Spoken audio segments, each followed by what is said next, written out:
Bonjour à tous, c'est Claire, bienvenue dans cette vidéo de guidance pour la semaine prochaine. Alors, je vous ai remis les deux cartes qui représentent les énergies lunaires. Donc la première, elle correspond aux mères originelles. C'est une carte que j'ai choisie dans un jeu pour représenter la grande femme qui marche, donc qui correspond en fait au cycle de la lune dans lequel nous sommes. Donc je le redis, ce sont des énergies qui sont transmises, des énergies féminines qui sont transmises par l'intermédiaire de la lune. Et donc cette grande femme qui marche, donc je les appelle en fait les grands-mères, mais ce sont des grands-mères dans le sens où elles portent la sagesse, mais on n'est pas obligé de les représenter sous forme de vieilles femmes. C'est pour ça qu'on a ici une femme qui a l'air plus jeune.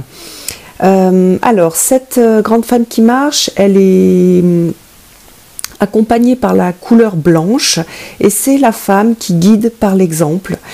C'est-à-dire qui est très authentique. Donc on a cette notion d'authenticité, donc cette demande en fait avec cette énergie lunaire qui va nous pousser à être authentique, à donner aussi le meilleur de nous-mêmes.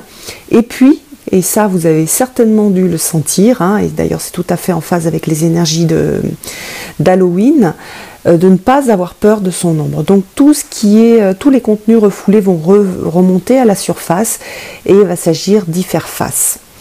Alors après, donc dans un autre jeu que j'aime beaucoup, qui est aussi chamanique, on a cette carte de la lune gelée et qui elle exprime le lâcher prise pour pouvoir révéler notre véritable identité. Donc c'est un peu une carte de bal et masque, et c'est une carte qui invite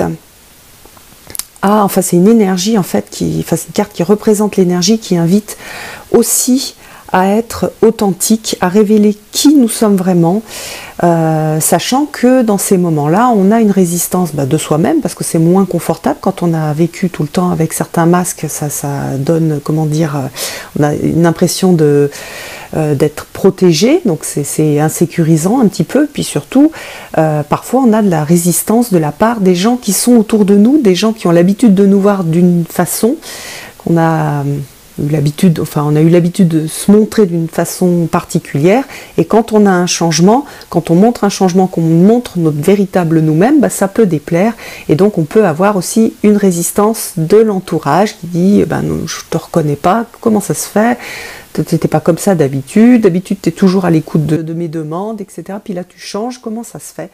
Donc on a toute cette énergie pendant ce mois, donc jusqu'au 17 novembre.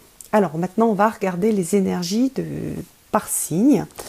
Alors pour ça, donc j'ai pris pour représenter les signes le tarot de Beautiful Creatures Tarot, et puis l'oracle de Victoria Frances, que, alors si certaines personnes l'ont, vous verrez, les interprétations, je les change un petit peu pour pouvoir avoir tout un panel pour avoir toutes les informations en fait dans l'oracle, et puis aussi pour qu'ils correspondent à la façon que j'ai de travailler. Alors donc on va commencer par les béliers. Vous pouvez reconnaître les signes, souvent il y a un petit tatouage ou un petit dessin sur le personnage, donc vous voyez là on a le signe du bélier. Je vous invite aussi à regarder votre signe solaire, votre ascendant et votre signe lunaire. Donc vous allez avoir donc 3 signes qui vont vous influencer. Si vous avez l'habitude aussi de travailler avec les planètes, vous pouvez regarder bien sûr les signes qui se trouvent, par exemple le signe dans lequel se trouve Mars, etc. Donc on revient au bélier avec la première carte. Alors cette carte, c'est, comment est-ce qu'elle s'appelle? Le désir qui consume. Donc on a une carte de désir, de qu'est-ce que je veux. Donc il va y avoir une remontée en fait de ce désir. Alors ce désir, il peut venir de plein d'endroits différents, c'est-à-dire que on peut avoir un désir, le désir de l'âme, le désir lié au chemin de vie. On peut avoir le désir de la personnalité qui cherche à voir. qui cherche à réparer des choses aussi. On peut avoir voilà, des désirs aussi qui viennent de l'ombre. Donc à vous de trier un petit peu ces désirs et de voir un peu ceux qui sont justes, qui sont vraiment justes pour vous. Et pas déjà des reflets des désirs des autres. Donc comment dire, si on le chapeaute par cette énergie lunaire, on est dans l'idée quel est mon véritable désir, celui qui vient de moi, de mon authenticité, et de quelle partie de moi vient ce désir. Ça ne veut pas dire que si c'est un désir lié de la personnalité, je ne vais pas chercher à le satisfaire, mais au moins je sais ce que je suis en train de faire, je le fais en conscience. Donc dans le désir, il y a la nécessité. Hein. Parfois on parle, quand c'est très élevé, du désir de l'âme, c'est-à-dire même de la fin de l'âme qui cherche en fait à avancer, à faire avancer sur le chemin de vie. Donc pour vous, vous allez avoir une énergie qui va être extrêmement puissante et qui va vous tirer, vous aspirer donc à travers ces désirs, à travers cette envie, même à travers les passions. Hein, quand on va être au niveau de la personnalité, ça peut être aussi une passion. Donc beaucoup de feu. Beaucoup de feu chez vous, donc ça va résonner avec le feu, le feu de votre signe, et ça va vous faire travailler, cette notion de désir et de qu'est-ce que je veux et où je désire, quelle partie de moi désire. Alors après nous avons les taureaux. Alors les taureaux, vous avez une carte dont le titre est La Reine des Cendres. Donc c'est une carte d'introspection. Vous voyez que le personnage est dans un environnement gris, sombre, de silence aussi, de réserve. Donc pour vous cette semaine, il va s'agir de faire un peu l'ermite en fait. Vous allez avoir ces énergies d'ermite. Alors pourquoi l'introspection ? À quoi est-ce que ça va servir ? Ça va servir à mieux vous connaître, à mieux vous connecter avec vous-même, avec qui vous êtes, et puis à vous centrer. Peut-être que vous avez été éparpillé par un tas de choses ces derniers temps, et là on vous demande de vous recentrer, d'aller rechercher votre lumière intérieure, de revenir dans le silence. Voilà, c'est un moment de repos aussi, un moment où il ne s'agit pas de se disperser, d'aller chercher des choses à droite, à gauche, même pas forcément une semaine qui est propice à la décision, plutôt une semaine donc propice, comme je le disais tout à l'heure, au contact avec soi-même et à la recherche de sa vérité intérieure pour après pouvoir repartir dans le monde, prendre des décisions, etc. Voilà, donc du centrage pour vous les taureaux. Alors, ensuite, nous avons les Gémeaux. Alors pour les Gémeaux, vous voyez qu'on a une carte aussi qui est une carte de repli sur soi. Le titre, c'est Le son de la mer intérieure. Donc en plus un peu de cette idée de revenir à soi, de méditer, de faire une pause, on a aussi l'idée d'aller écouter le son de la mer intérieure. Donc c'est aussi une carte de retour à soi, c'est une carte d'écoute de l'intérieur, de la justesse à l'intérieur, du retour en fait à la sagesse intérieure aussi. Donc se couper un peu les antennes de l'extérieur et revenir à qu'est-ce qui est juste pour moi, qu'est-ce qui est juste dans ma vie, dans mes relations, etc. Donc refaire un point pendant toute cette semaine pour, comme pour les taureaux, après repartir dans le monde. Mais il y a vraiment cette idée de revenir à soi et de travail intérieur. Dans l'énergie lunaire de la grande femme qui marche, on a vraiment besoin de savoir qui on est pour pouvoir être authentique. Tant qu'on ne sait pas exactement qui on est, qu'est-ce qui est juste à l'intérieur, c'est complètement impossible d'être authentique. Donc pour vous, vous avez aussi ce travail à faire.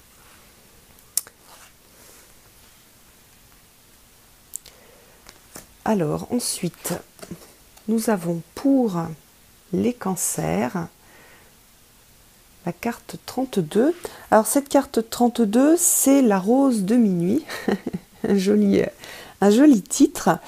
Elle parle de confiance en soi, d'écoute et d'assistance. Alors, l'idée, c'est d'être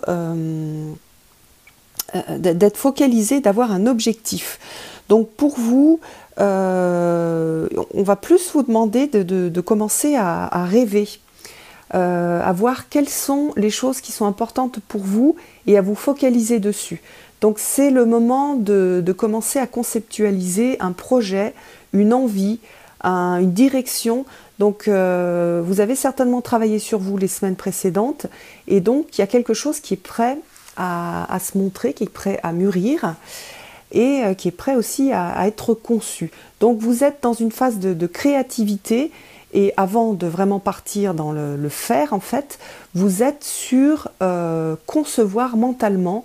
Quand on tire une flèche, hein, qu'on fait du tir à l'arc, on va regarder la cible. Donc pour vous, il s'agit d'aller voir quelle cible vous voulez atteindre et où vous voulez aller.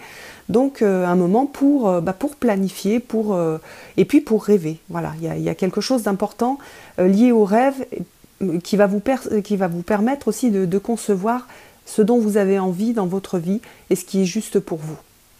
Alors pour les lions, vous avez cette carte qui s'appelle la mariée de l'automne et on est sur une carte qui célèbre la beauté, la gentillesse, la douceur. Donc on est sur une carte de cœur. Quand on travaille le chakra, on est sur donc la carte du chakra du cœur.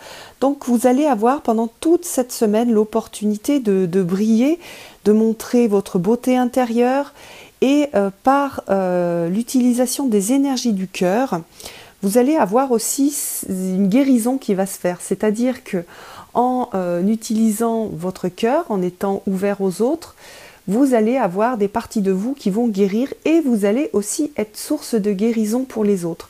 Donc ça va être dans les deux sens. Donc travaillez bien votre chakra du cœur, travaillez bien votre capacité à vous lier au cœur. Utilisez le quartz rose si vous avez l'habitude d'utiliser des pierres. C'est une pierre qui est tout à fait bonne pour vous pour cette semaine. Ça va vous soutenir dans ce travail du cœur, dans ce travail de lien, de gentillesse. Donc voilà, entourez-vous de roses, d'amour. Rayonnez cet amour-là, offrez-le au monde. Et sachez aussi recevoir l'amour qui peut venir de l'extérieur. Ouvrez-vous. Alors ensuite, nous avons les vierges. Alors les vierges, vous avez l'âme du philosophe. Donc c'est la carte de l'âme du philosophe. Alors c'est une carte qui a plusieurs significations. C'est une carte de détermination et de changement. Ce changement en fait il va vous apporter une sorte de libération d'une situation qui est récurrente. Donc c'est la libération ou le début du détricotage des patterns qui font que chaque fois dans votre vie vous recommencez les mêmes choses. Alors on le voit très souvent par exemple dans les relations amoureuses ou dans les relations interpersonnelles où on reproduit, on a l'impression qu'on va faire quelque chose de différent et on se retrouve dans la même situation que celle qu'on a vécue précédemment. Donc là vous avez suffisamment bien travaillé sur vous pour commencer à défaire ces patterns, c'est un petit peu découper, détricoter les choses qui vous ont, tout le maillage qui vous a enfermé dans des schémas répétitifs. Donc c'est le moment de regarder pour vous quels sont les changements qui se profilent, comment est-ce que vous pouvez les accompagner en conscience. Et puis donc c'est aussi une carte qui appelle à aller se reconnecter à ses instincts pour savoir ce qui est juste pour soi. Parce que lorsqu'on est dans ces schémas répétitifs, très souvent à l'intérieur, il y a quelque chose qui dit bop, bop, bop, attention, c'est pas ça, c'est pas bon, attention, tu es en train de refaire exactement les mêmes erreurs que précédemment. Donc on vous demande puisque vous commencez à voir ces schémas répétitifs, d'aller voir ce que ça fait à l'intérieur pour qu'après vous puissiez être capable d'entendre ces schémas d'alerte que votre corps, que votre instinct vous donne pour pas retomber dans les mêmes travers. Alors ensuite nous avons les balances. Alors dans cette carte-là des balances, vous voyez qu'on a un enfant et on a un ange. Donc il y a deux choses en fait. Hein. Le titre c'est le gardien de pierre. On a cette notion d'enfant, donc d'enfant intérieur. Cette semaine, vous allez avoir à prendre soin de votre enfant intérieur, de ses demandes, de ce dont il a besoin. Donc, allez au contact de cet enfant, de ce petit garçon, de cette petite fille qui a besoin de vous en tant qu'adulte pour réparer, pour rassurer, pour prendre soin. Ensuite, on a un deuxième message avec cet ange-là et vous allez être plus particulièrement accompagné par vos guides, par vos anges gardiens. Quel que soit le nom que vous leur donnez, vous allez être accompagné par ces énergies-là de protection et de guidance. Donc méditez, priez, contactez-vous, prenez contact avec eux. Vous allez recevoir des messages, vous allez recevoir de la guérison. Puisqu'on a cet enfant-là, ça va certainement aider ce travail avec l'enfant intérieur de guérison, de rassurer l'enfant, de prendre soin de lui. Demandez à vos guides de vous aider et de vous accompagner, demandez des synchronicités, demandez des messages, que ce soit donc par des synchronicités ou par des choses que vous pouvez recevoir directement à travers des prières ou à travers des tirages de cartes, etc. Donc une belle semaine pour vous les balances. Ensuite nous allons passer au Scorpion. Alors le Scorpion, vous avez une carte de magie, de s'abandonner à la magie. Alors qu'est-ce que c'est que la magie? La magie, c'est une magie intérieure, c'est aller reconnecter sa magie propre. Arrêtez de laisser une partie de votre pouvoir personnel aux autres. Votre pouvoir personnel, il est à l'intérieur de vous.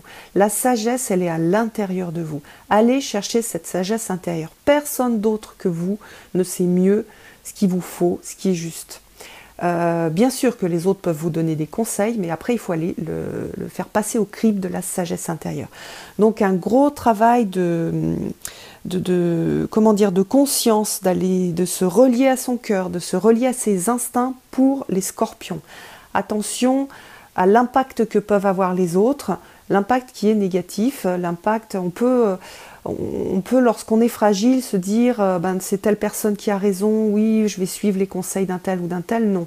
Les conseils c'est des petits signes, mais à partir de ces signes-là, il va falloir travailler et aller chercher à l'intérieur ce qui est juste. Donc un gros retour à soi, surtout dans ces moments on est dans des moments de transformation, en plus vous êtes un signe de transformation, donc attention, allez bien dans des transformations qui sont les vôtres.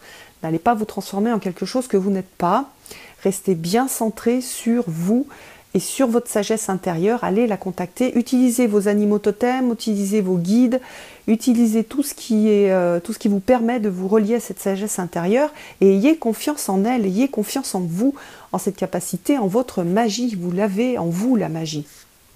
La magie, elle n'est pas extérieure, la magie, elle est intérieure, donc allez la contacter.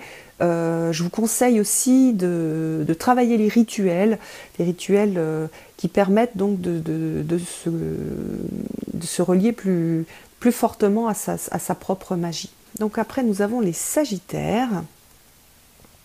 Alors pour les Sagittaires, on a la carte de la prisonnière du matin. Alors la prisonnière du matin, c'est celle qui s'est qui s'est perdue et qui n'est pas sur son chemin de vie, pas exactement, en tout cas pas dans tous les endroits de sa vie. Donc pour vous, les Sagittaires, vous allez avoir un réajustement. C'est-à-dire, vous êtes parti d'un endroit qui n'était pas juste pour vous, donc cette semaine-là, vous allez avoir toutes les énergies nécessaires pour réajuster vos actions, réajuster vos sentiments, réajuster vos ressentis. Donc c'est une belle semaine, hein, même si parfois c'est pas très agréable de voir qu'on n'est pas parti dans du bon côté. Mais c'est des moments de mise au point et de réajustement, comme je disais tout à l'heure, qui sont très très importants et qui permettent, au lieu de marcher pendant des kilomètres et des kilomètres sur un chemin qui n'est pas le nôtre, dans une vie qui n'est pas la nôtre, ça permet de revenir et de se remettre dans quelque chose de bien aligné. Donc tout un travail d'alignement pour vous. Je vous conseille de méditer pour accompagner ce travail, pour qu'il soit plus efficace, de méditer, de prier, enfin d'utiliser toutes les techniques de recentrage. Je vous conseille aussi de vous ancrer. C'est un des moments où c'est important en fait de s'ancrer. Donc il y a des techniques très simples, hein, juste de sentir les racines qui poussent à partir des pieds dans la terre. Et ça va beaucoup vous aider en fait dans ce réalignement. Voilà, si vous avez des peurs qui arrivent, ne soyez pas inquiets, c'est normal, hein. Donc laissez-vous porter par le flot de la vie, un peu comme quand on est dans un courant d'eau. Lâchez prise et suivez le courant de la vie et vous allez voir, la vie est assez douée pour vous apporter les choses dont vous avez besoin pour vous remettre sur ce juste chemin. Pour les Capricornes, il va y avoir tout un travail sur les limites pendant cette semaine.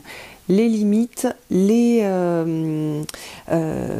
barrières. Donc la carte s'appelle le jardin des ronces. Alors ce ne sont pas des ronces pour s'isoler des autres. Au contraire, ce sont des ronces qui marquent les limites de votre territoire et ça vous permet d'aller à la rencontre des autres sans vous perdre. C'est très très important, hein, parce que si on n'a pas de limites, et bien, quand on part à la rencontre des autres, on se perd, on n'arrive plus à être soi-même. C'est bien une carte qui va dans le travail de la grande femme qui marche et puis dans celle de la lune gelée, c'est-à-dire où on est sur je révèle ma véritable identité, mais pour pouvoir la révéler, pour pouvoir la montrer aux autres, pour être en sécurité, pour pouvoir être juste, il faut que j'ai bien défini mes limites, il faut que je sache exactement où j'en suis, jusqu'où je laisse les autres rentrer et où je dis non, là ça y est, là c'est terminé. Donc ces limites-là aussi, elles invitent au respect de soi, à savoir je me respecte, je connais mes limites et je ne vais pas au-delà, je ne vais pas soit m'épuiser, soit je ne vais pas laisser les autres rentrer dans mon monde intérieur à des endroits où je n'ai pas envie, où c'est pas juste pour moi et pour cette personne-là. Donc toute cette semaine, faites très attention et soyez très très conscients de ces limites-là et ayez toujours en tête cette idée de protection. C'est pas une protection, à nouveau je le redis, pour s'éloigner des autres, c'est une protection justement pour pouvoir être capable de rentrer en relation avec eux. C'est aussi une semaine pour comprendre que les autres aussi ont des limites et que si ils vous disent non, c'est pas qu'ils ne vous aiment pas, mais c'est parce que eux ont des limites et qu'ils ont besoin aussi de se préserver.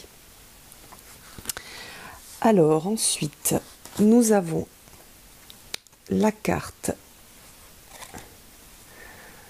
pour les Verseaux.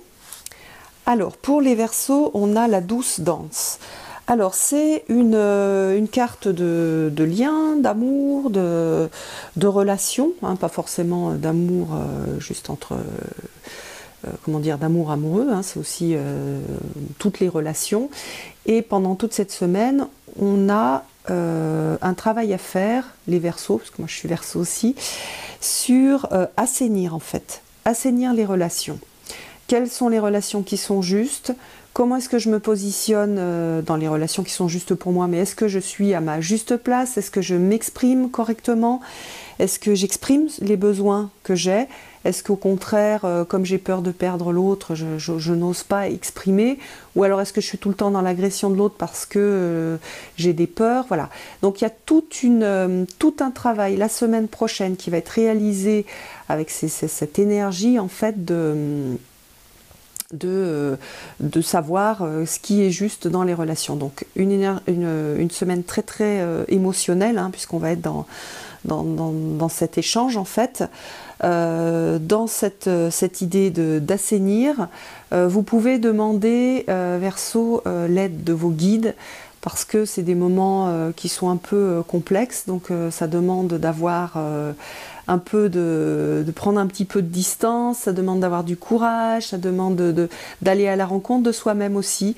Donc c'est un vrai challenge pour les Verseaux, mais c'est un challenge pour un mieux, hein, parce qu'une fois qu'on a assaini, qu'on a exprimé, qu'on a clarifié, qu'on a trié, etc., ça ouvre tout un champ de possibles et ça ouvre aussi le champ des vraies relations et du vrai lien de cœur à cœur.